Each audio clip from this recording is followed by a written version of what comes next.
पुरवा आई पुरवा सुहानी आई रे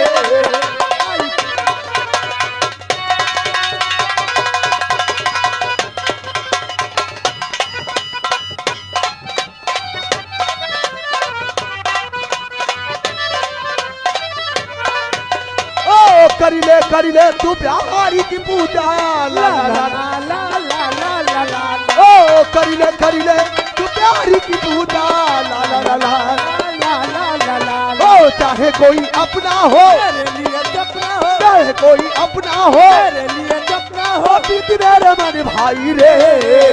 आई पुरवा सुहानी आई रे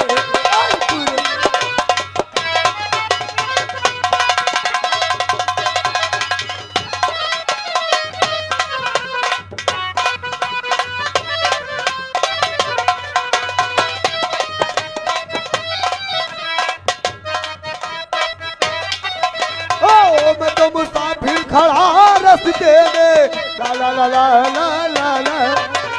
कोई मुसाफिर खड़ा है रस्ते में ला ला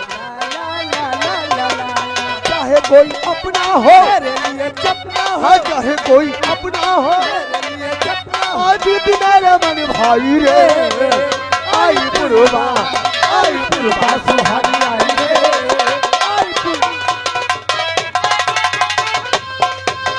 हेलो ये आगे कमल किशोर चंचल मैडम साहब हेलो ये आगे कमल किशोर चंचल वो बाएं हाथ खड़े हैं शुक्रिया ढोले में मांग रहे हैं और गाना कोई पुराना उनको सुनाओ आनंद आ जाए अरे नोट की जो जबानी परिला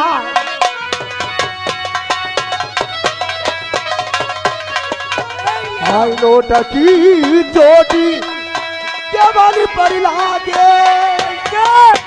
हाय दुल्हा कटरी रम जा हाय यावा बलम घर के गुया गुया फेली ओ सजना देख लियो अरे माँ हेलो